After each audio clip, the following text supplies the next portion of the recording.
is a new party, which it is difficult to characterize, because it is made up of several elements. As I see it, it is made up of three elements in particular. The first consists of those Republicans whose consciences and whose stomachs did not stand what the regular Republicans were doing. Added to this element are a great many men and women of noble character and of elevated purpose, who believe that this combination of forces may in the future bring them out on a plane where they can accomplish those things that their hearts have so long desired. I have no word of criticism for them. Then there is a third element in the new party of which the less said the better. To discuss it would be interesting, only if I could mention names, and I have forbidden myself that indulgence. We have in this party two things, a political party and a body of social reformers. Mr. Roosevelt puts forth an admirable platform of what he would like to do for the people. But how is he going to do it? He proposes in his platform not to abolish monopoly, but to take it under the legal protection of the government and to regulate it. In other words, to take the very men into partnership who have been making it impossible to carry out these great programs by which all of us wish to help the people. It is perfectly idle to talk of doing things when your hands are tied for you, so long as the men who now control the industry of the country continue to control it. Now, we don't want to disturb the industry of the country.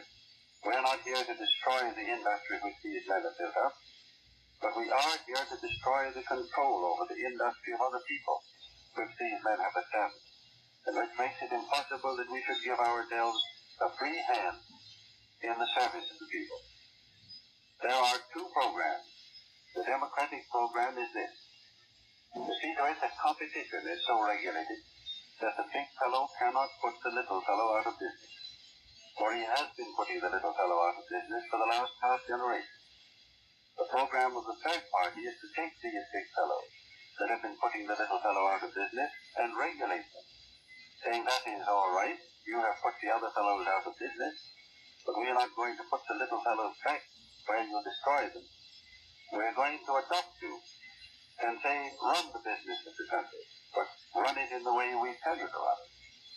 The only thing you have to choose between, therefore, is this: are you going to have fresh brains injected into the business of this country, and the best men win, or are you going to make the present combinations permanent? In the future days, which we seek to make secure, we look forward to a world founded upon four essential human freedoms.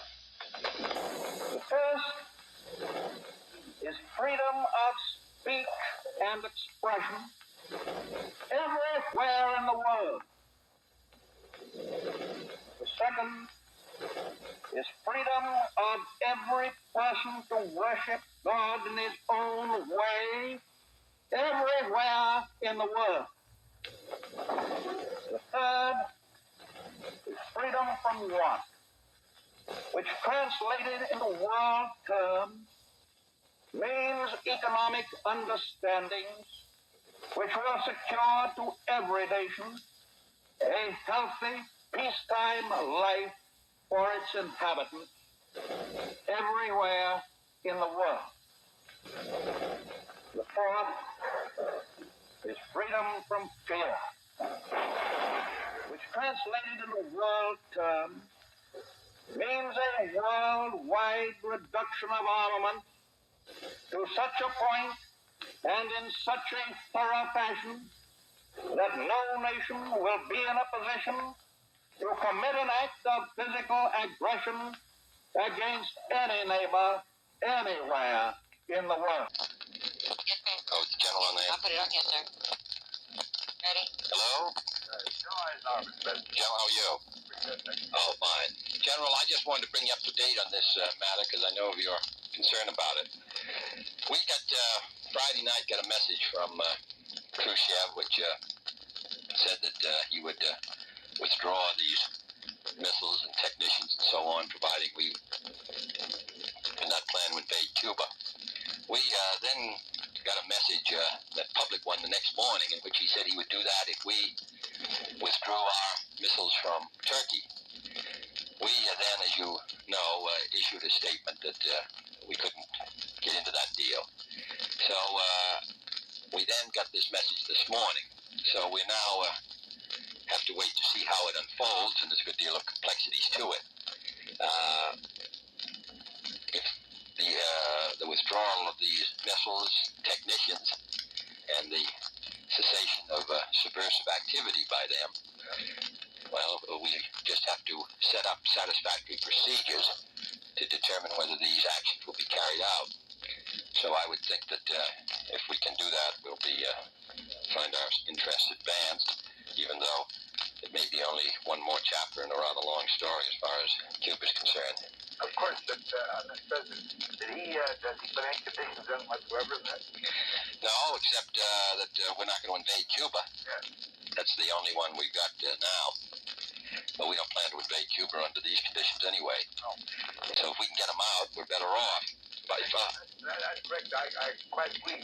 I just wondered whether he was trying to, knowing we would keep our word, whether he would try to engage us in any kind of statements or commitments that would finally one day could be very embarrassing. For instance, suppose they start to bombard Guantanamo. Right. What I'm getting at, I quite agree this is a very, I think, conciliatory move he's made. Right. That he doesn't say that. Oh, well, I agree. Oh, yeah, that's right. I think what we've got to do is that's why I don't think the Cuban story can be over yet. I think we will retain sufficient freedom to protect our interests if they engage in subversion, if they attempt to do any aggressive acts and so on, then all bets are off. In addition, my guess is that by the end of next month we're going to be toe-to-toe in Berlin anyway, so that I think this is important for the time being, because it requires quite a step down for Khrushchev. On the other hand, I think that as we all know, they just probe, and their word's unreliable, so we just have to stay busy on it. As I've heard before, these people do not equate. I think it's been a mistake to equate Berlin with Cuba or anything else. Yeah. They take any spot in the world, they don't care where it is. That's right. And it's just the question is, are you in such a place you either can't or won't resist? That's right. Yeah. Yeah, well, we got into Tibet. Nothing you go to Tibet. Yeah. Up that mountain country, and we couldn't reach it. Right. And so, what we do there is subvert themselves. Right. Now, so they get to and they probe when you can't do anything. And if they get another place where they think that you just won't for some reason or other, Yeah. why then they go ahead. That's right. I think you're doing exactly right. Right. Go ahead, but just let them know that you won't be the aggressor. But if the other, then you've always got the right to That's right. determine whether the other guy's been the aggressor. Well, we'll stay right at it, and I'll keep in touch with you, General. Thank you very much, sir. Okay. Thank you. The Great Society asked not how much, but how good.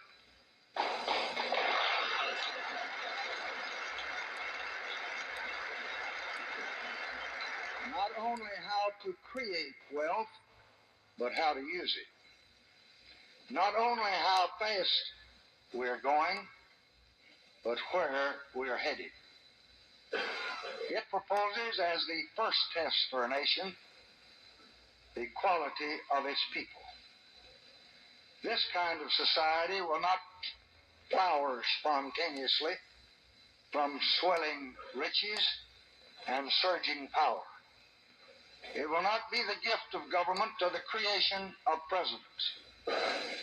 It will require of every American for many generations both faith in the destination and the fortitude to make the journey. And like freedom itself, it will always be challenge and not fulfillment. And tonight, we accept that challenge.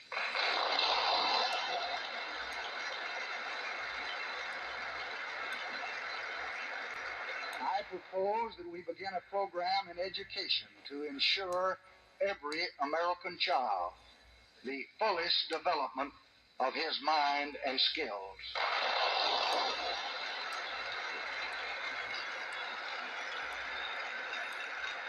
I propose that we begin a massive attack on crippling and killing diseases.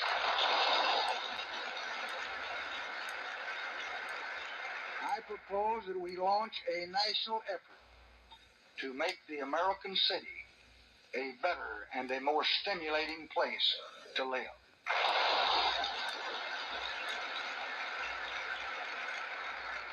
I propose that we increase the beauty of America and end the poisoning of our rivers and the air that we breathe.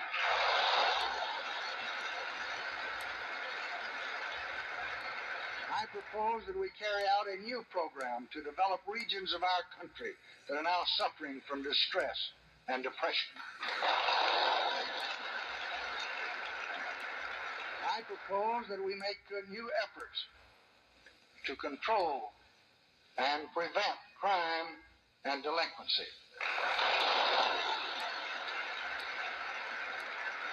I propose that we eliminate every remaining obstacle to the right and the opportunity to vote.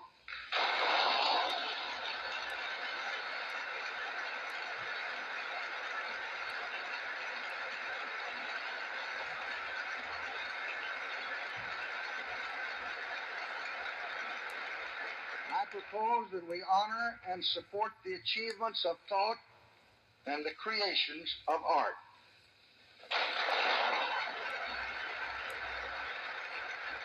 I propose that we make an all-out campaign against waste and inefficiency.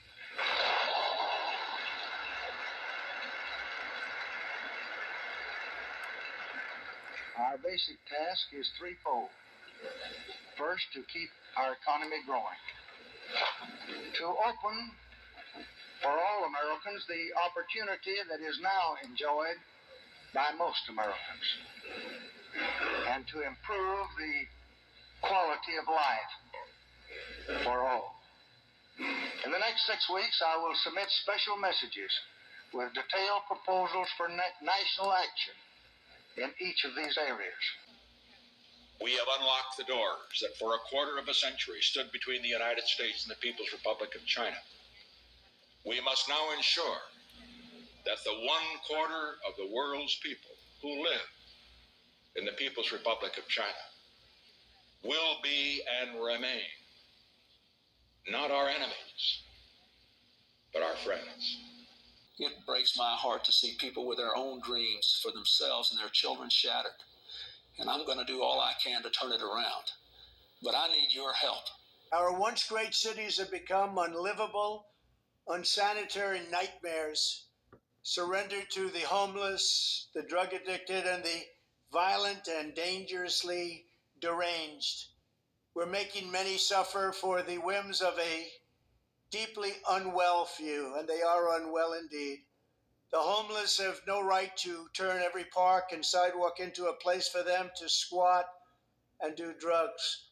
Americans should not have to step over piles of needles and waste as they walk down a street. A beautiful city, or at least once beautiful city, because they've changed so much over the last 10 years.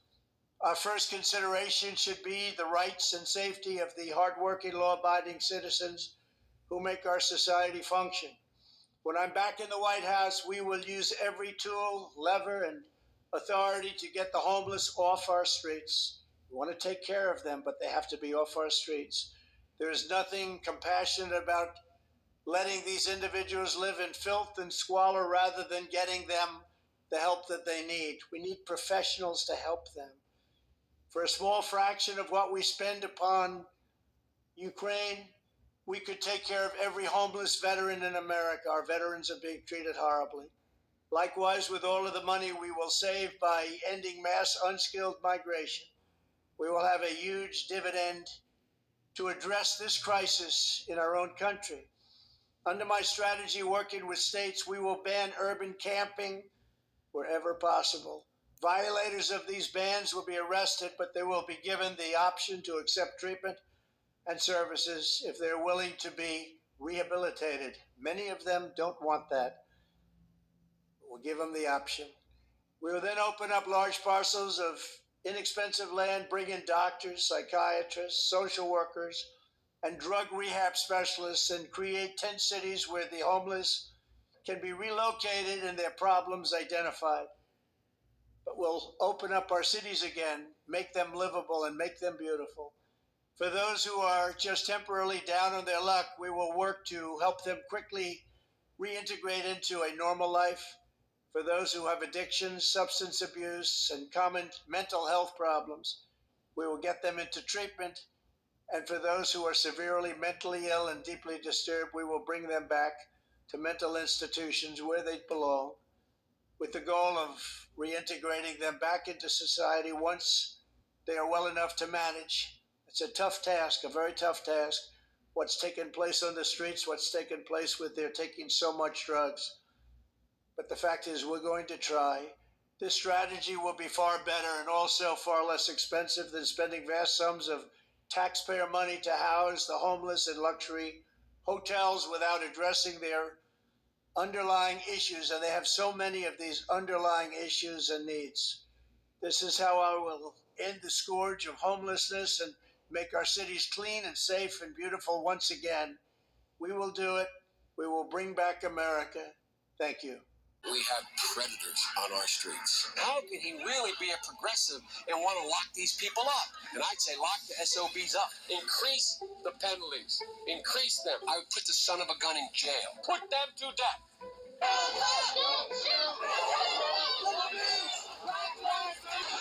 wish I could say that hate began with Donald Trump and will end with him.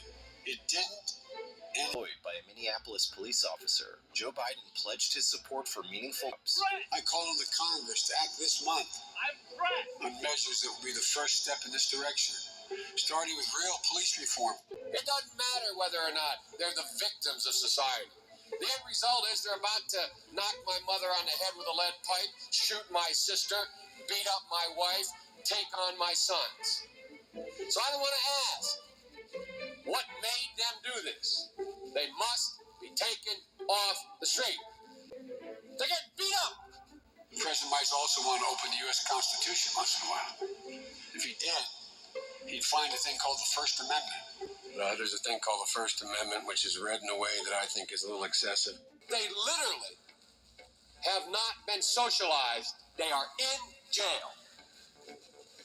Away from my mother, your husband, our families. The Biden-Thurmond Violent Crime Control Act of 1991 would have increased the maximum sentence for 44 crimes to include the death penalty.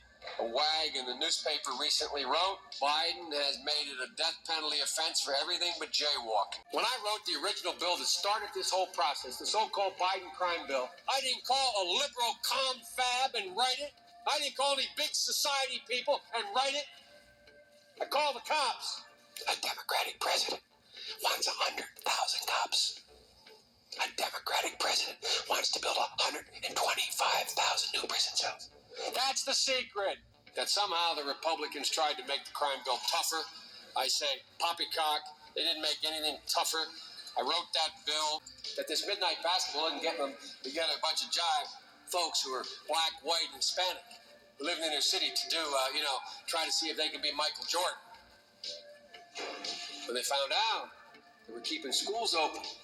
So gangs come off streets instead of out raping my mother, marauding me, robbing the local store. They're in a gymnasium. And my daughter will be safer. My wife will be safer. My mother will be safer. And I will be safer. And I will be happy. We finished the civil rights movement to the first day. The women's who came to the big. So my message is, get involved. There's no place to hide. I'll do my job and I will take responsibility. I won't blame others. I won't traffic in fear and division. I won't fan the flames of hate. I'll seek to heal the racial wounds that have long plagued our country, not use them for political gain. And you come on, take me home.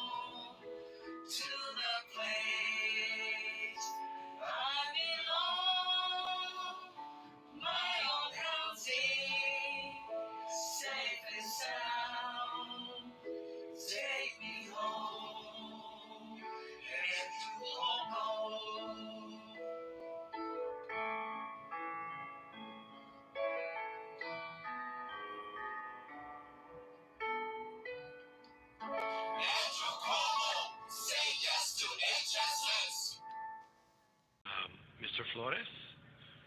Sorry, do I have your name correct? Yes. Okay, please. I'm in favor of passing Intro 214A. I think from every testimony that I've heard today, everyone who's testified today, it seems to be an issue of vulnerability. And almost anyone can be vulnerable to this situation. Ironically, I worked for a customer service. I worked as a customer service rep for a real estate company called Vantage Realty. They own properties in Queens and in Manhattan, and they were successfully sued by many tenants in the building for a variety of issues that were going on in the building. No heat, leaks in the apartment. The apartments were in a state of disrepair, and they were harassed by their landlords. They were calling Vantage over and over again. I spoke to the tenants on the phone, and the tenants used to come to the building crying, trying to save their apartments. So I myself was in a situation where I was evicted, and I didn't have representation in court, and I was evicted, and I was homeless subsequently as a result. So personally, I'd just like to say that I think that anyone can be vulnerable to this situation, and if they pass Intro 214, which I believe they're going to, it may be able to help everyone now and in the future. Thank you, Mr. Flores. A very powerful note to conclude on. Thanks to everyone for joining us tonight. And I'd like to cue my colleague and partner in this effort, the great council member Vanessa Gibson, for some concluding words. Ladies and gentlemen, you did it. Whoever's next. They already won. Okay, thanks. No. Whoever wants to go.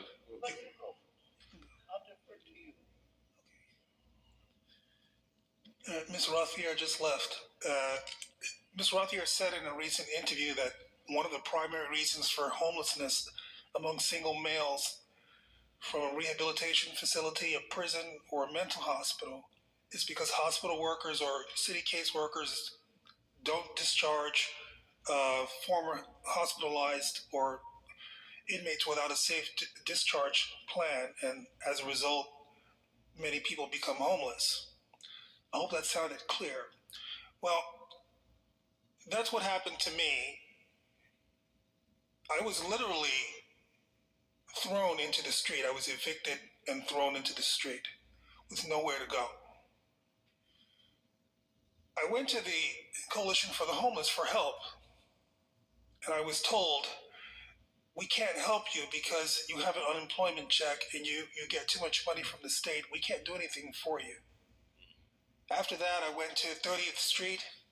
I was told, you can't come here because you don't have a substance abuse problem, sir. I said, no, I don't have a substance abuse problem. We can't help you. Everywhere I went, every agency I've been to, no one helped me. I've made repeated calls to, what is it, the DHS? Is that what it's called? I got no help. They said, they literally said, we can't help you, sir. I called the Legal Aid Society. They said, we can't help you. So to make a long story short, I haven't gotten any help. And I've been homeless for 4 years and a month. As far as criminalization of the homeless is concerned, I hope I can say this on camera, but I think the NYPD are pathological liars, because I've seen what they do. I've been a victim of what they do. I've seen the arbitrary behavior that they conduct themselves with, and they were sitting here with you and you were questioning them, and they were giving you answers and saying, this is what we've done, these are the numbers, etc. But I've seen where they blatantly disrespect homeless people, including myself. And then it becomes a contentious situation because if I say something, or if I get upset, or if I feel like I'm not being treated lawfully, I can get arrested, or something could happen to me. You know, they could say he's deranged. You know, he doesn't know, you know, what he's talking about. He's on the street, etc. So it becomes a contentious situation. And then if you keep your mouth shut, then you won't get any help either. So the point I'm making is that if this kind of divisiveness continues to go on, how can anyone expect anything to get any better? That's between the police, even what I listen to here today, what I see on the street with civilians. There's divisiveness that's going on, and unless the people want to actually really deal with that, which I know this is about, nothing's going to get any better. And that's what's really alarming to me. You know, if that divisiveness doesn't come together, you know, it's only going to get worse. You know, the numbers are only going to continue to grow. There's young kids right now who, as you said, live in shelters, and what's going to happen to them when they get older? You know, that next group of people who unfortunately are going to find themselves in this kind of situation. So all I like to say is that to me there needs to be real communication, not a kind of semantical game of language. And I heard a lot of that go on here today, and I find that to be a little distressing amongst individuals who I consider to be very respectful and educated, and that you want to do a good job, and everyone seems to want to have change. But if even in the language that they're using, you can hear this kind of divisiveness going on as a result of economic and social reasons, I guess, how do they expect for change to happen? That's just a question I'd like to leave you with. I appreciate that. Thank you. If you can make sure the red light is on. Oh. And with that, this hearing is adjourned.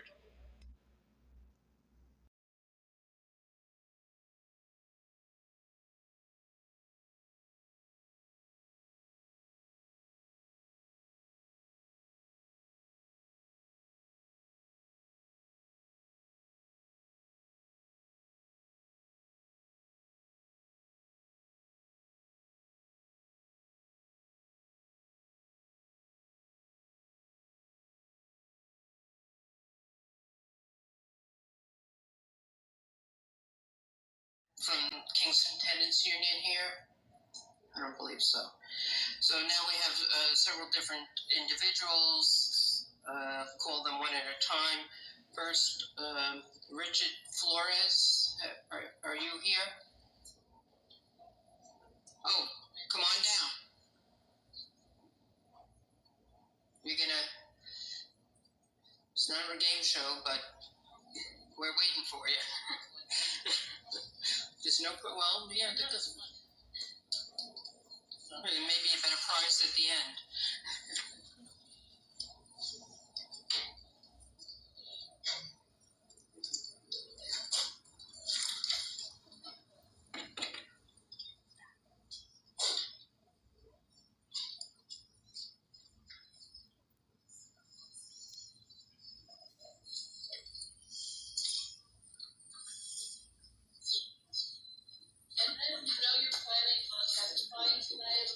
If you wouldn't mind moving towards the front, so when we call you, you don't have to come from all the way in the back.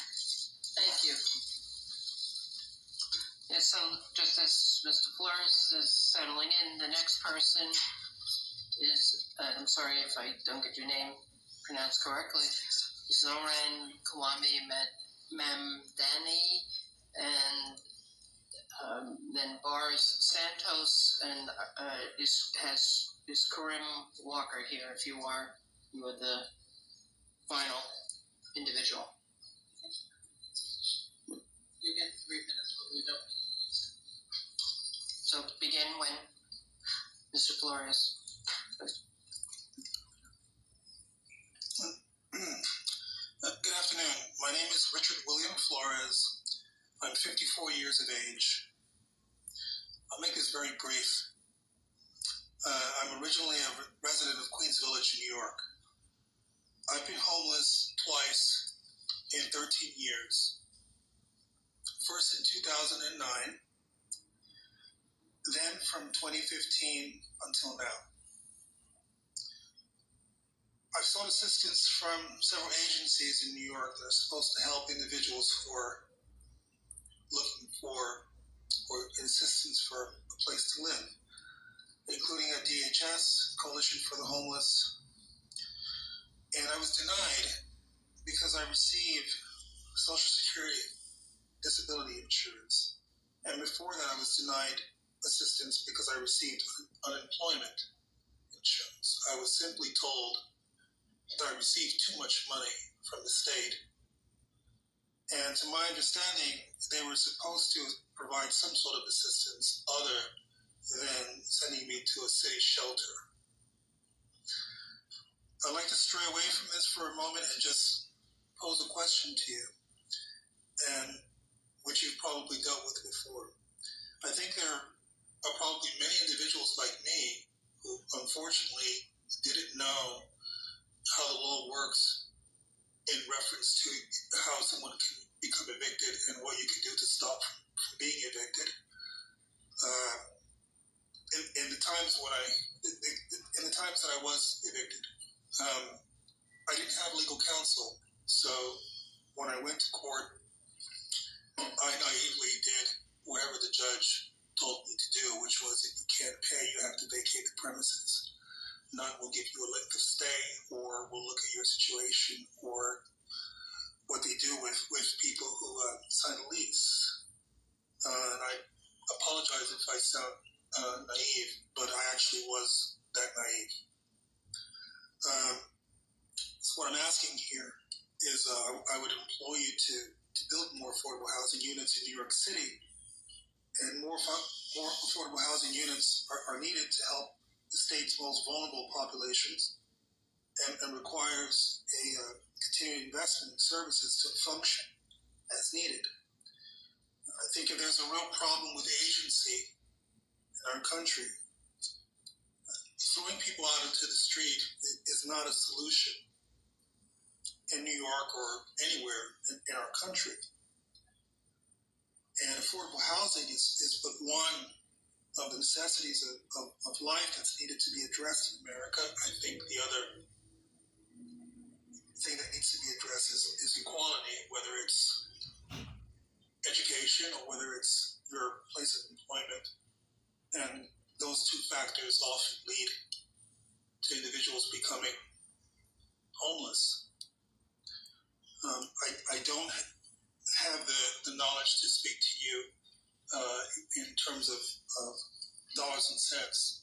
I can only really speak to you from my own personal position. And I would imagine that everyone here would translate that into what that means in terms of dollars and cents, and how that money is allocated to help individuals. That's all I'd like to say. So, on behalf of all the members, we thank you for being here. It's helpful for people to see the face behind some of the work that we're trying to accomplish for a homeless population and others who need affordable housing. Thank you for being here. Thank you. Thank you very much. So next we have Zoran Kwame Mamdani.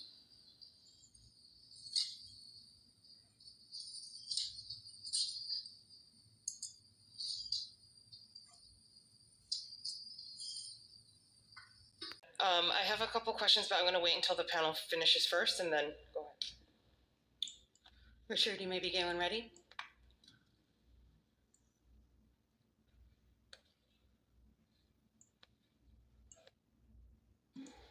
Sorry, I'm currently homeless, and I'm residing at the BRC shelter on 47th Street.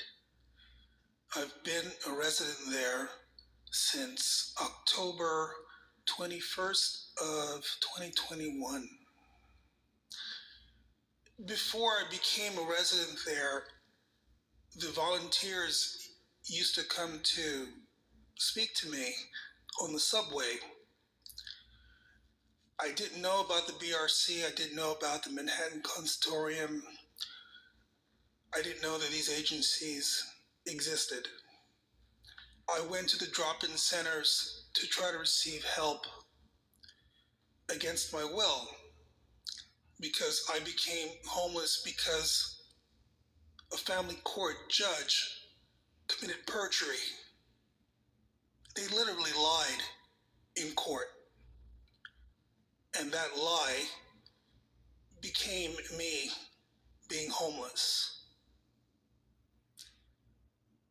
I had a lawyer appointed to me for free by the city, whom I saw before the court date and brought him documentation to show what was allegedly being said about myself and my family. And he told me that documentation didn't mean anything to him.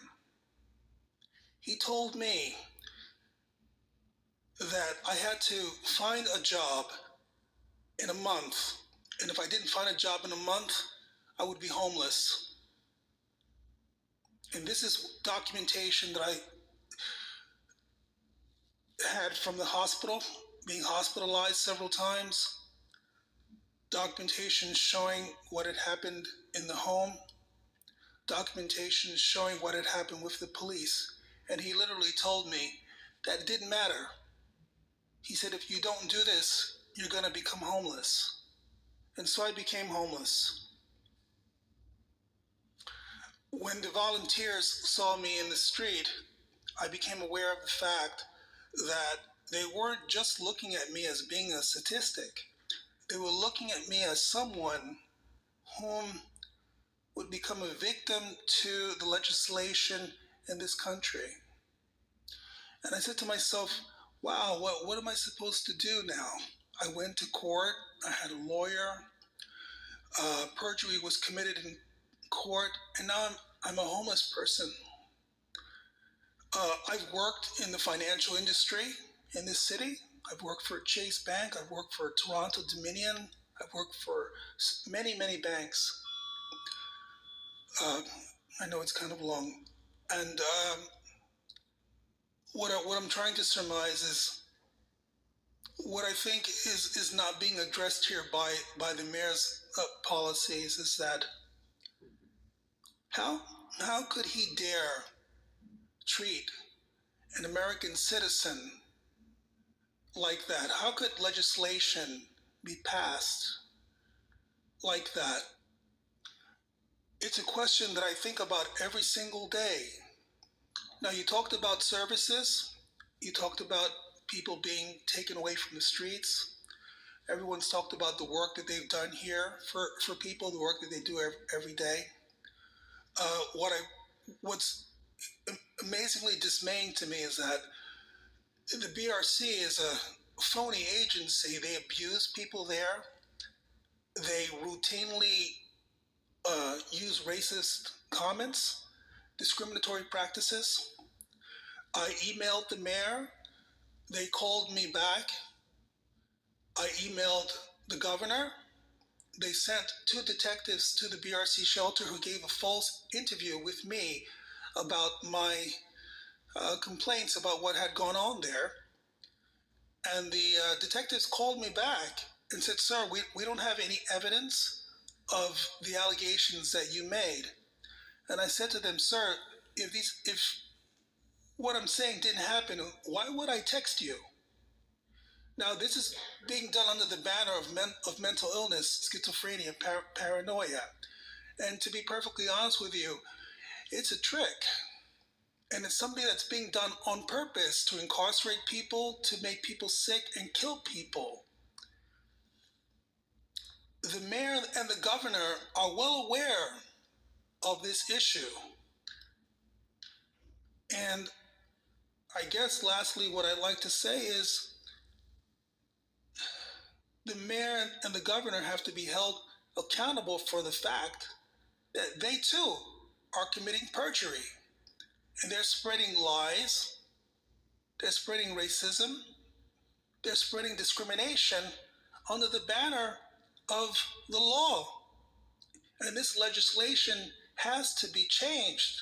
It has to be revamped to help the people in the way that they really need to be helped, or else this is going to go on in 20 years from now, the kids who've been affected, the young people who've been affected by the policies that are being put forth today, they'll be sitting before the next committee talking about what's affecting them. And this is just going to go on and on and on, despite the efforts of all the people trying to make things better, despite the efforts of your committee trying to make things better. The governor, the mayor, it's almost as if it's almost absurd, like it doesn't really matter. They're saying that it matters, but yet it doesn't really matter. They're putting these policies forward without a true conviction, without a true plan. I could sit with the mayor. I love listening to the people here. Every single day, I would love to sit with him, and if he asked me, Richard, do you have any solutions? I could provide solutions. I'll say, sir, I'm the one that's living at the shelter, not you, right? He went to the shelter the other day to spend time with the migrants there, and he said the conditions were deplorable. He said the conditions were awful, etc. I thought a lot of it was a political show, to be quite honest with you, because he's been mayor for quite some time. Governor Hochul has been here for quite some time. And the first thing you will look for them is for them to be perfectly honest and factual about what's going on and not play a semantical game or a political game about what's going on. They should just simply tell the truth. And therefore, when the budget proposals are made, that money is supposed to be used to actually help the people. I testified to the New York Senate in 2020, to the entire Senate, and the budget proposal was being passed back then as well. I told them my personal story. I told them what I thought about what they were doing. I told them about what their policies were doing. When we returned back to New York with the agency, the group that I was with, guess where I was? Out on the street. And I've been on the street, I was on the street for 7 years in bone-chilling weather, cold blue weather, denied shelter at Bellevue, denied shelter at the drop-in centers, 7 years. And that's a very traumatizing thing. For them to turn around and say, okay, now we're going to provide you services, it's almost adding insult to injury. You know, it's really absurd. So the reason why I wanted to testify today is because perhaps it might help yourself and help the mayor and help the governor try to think about what strategies are going to be used that would be useful. Hearing it from someone who's actually living it every single day. You know, and it's I have to say, it's one of the hardest things I've ever had to deal with in my entire life. And if these testimonials are taken seriously, then I think everyone here would hope to see some change, and not just talking about it, but doing something about it. I think it's high time that they do something about it if they want actual change to happen. If he was sitting here right now, I could sit with him and tell him exactly what's going on there. And they're supposed to say, okay, this is what we're going to do now. This is what we're going to change because we want these people's lives to be better. It's not just housing. It's, as everyone said, it's a comprehensive strategy that needs to be used and maintained. And so far that hasn't happened.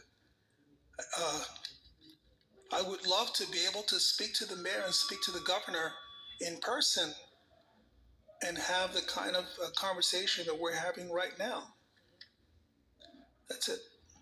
Thank you, Richard. And I'd like to have, well, on a separate note, I'd like to talk to you separately about your situation, but it just seems like also there's a opportunity here as well, because there are so many great community partners that hopefully we'll be able to connect you with that are right here in this room, not to put you on the spot, but you know, so to really get down to the root of it and to see, I mean, I know it's just one example, but your case I think highlights a lot of the issues that we need to work on and dissect. And so I just want to thank you so much for being here and taking the time to just testify and for waiting until now to share your story. So I really appreciate that, and I just want to say thank you.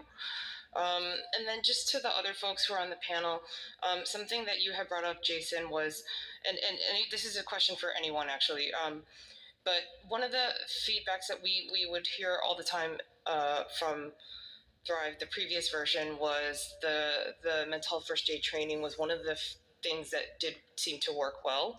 And I know that for us also, when I was at my CBO, we actually reached out to our faith-based leaders in a lot of the immigrant communities that were first gen that typically would, me growing up in the church, right? They would typically say things like, oh, you just have to pray harder or pray it away, right? And I was actually, to my surprise, pleasantly surprised, because they were almost like craving and hungering for that type of training, because I think they knew and understood and realized that there is a difference, for example, between spiritual and mental health issues. And I think, not just the faith-based communities, but other communities, like you're saying, in your community garden and other folks that are around, is that, and we actually offered it and translated it ourselves because there was no one to translate it for us. And so we did this whole train the trainer model. And I'm just wondering if that is an effective type of training that you think we should also implement, not just within the city agencies and amongst the staff, for example, but also something that can be offered to any community member that's interested in it. So just wanted to get your thoughts on that real quick.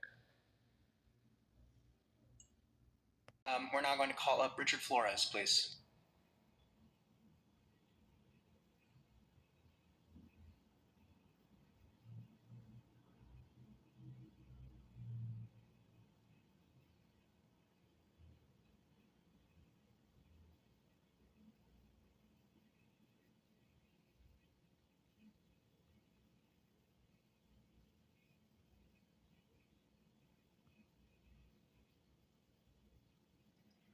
You can proceed when you're ready.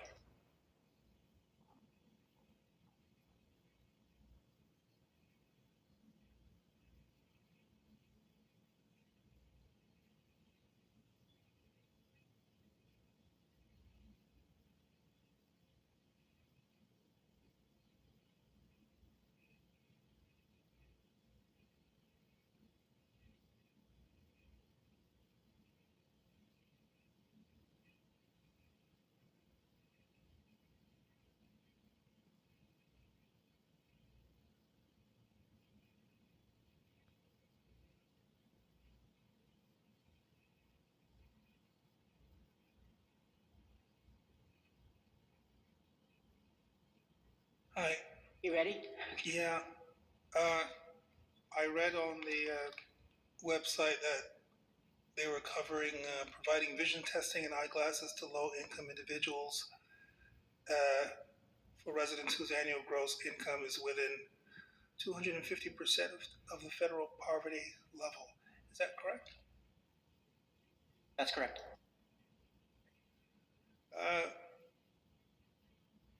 I wanted to testify simply on behalf of a personal reason that I think that the healthcare system is failing. Regarding the urgent care centers, I have to be honest with you, I've never ever gone to the urgent care centers. I've always thought that the better route, despite the budget reasons that you discussed, was simply to go to the hospital to get care and not have a nurse or someone else see me and then refer me to a hospital. I currently have Empire Blue Cross Blue Shield as my insurance, and I have Medicare and Medicaid. So I have Part A, Part B, Part C, and Part D.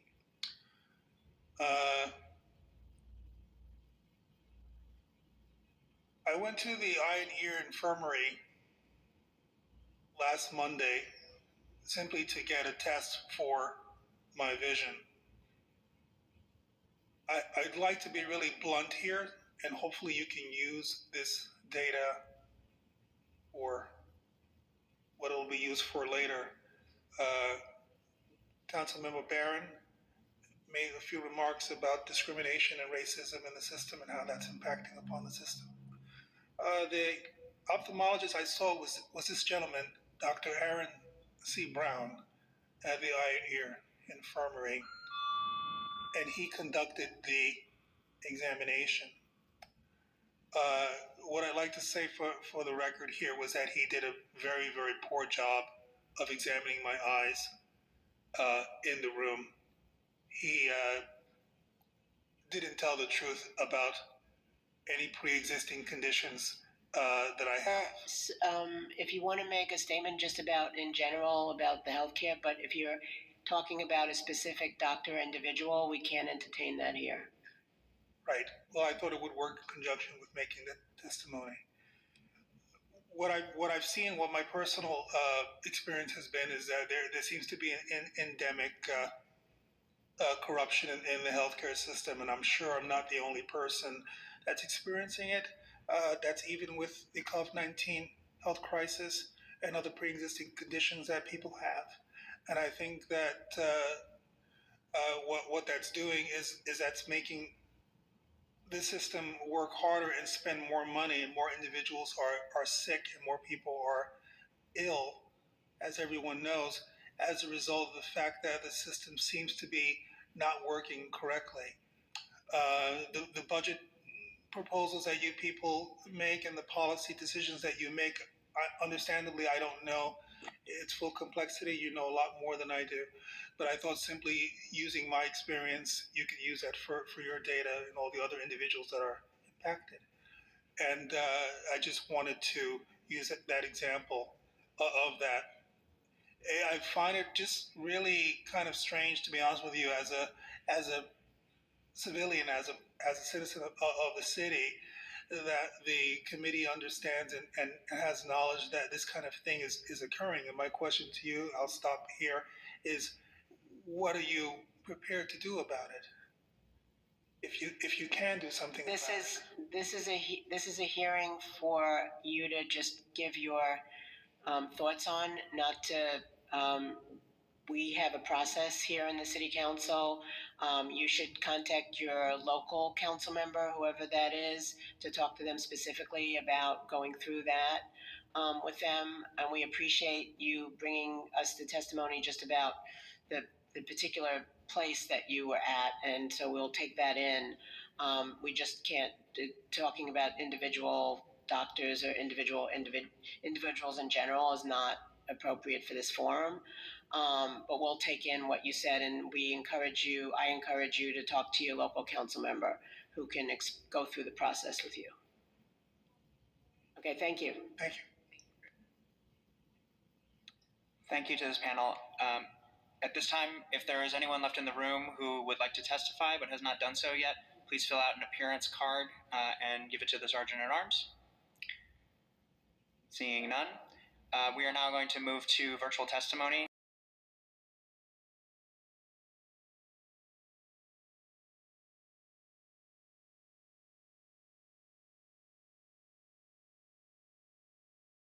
One nation under God, with liberty and justice for all.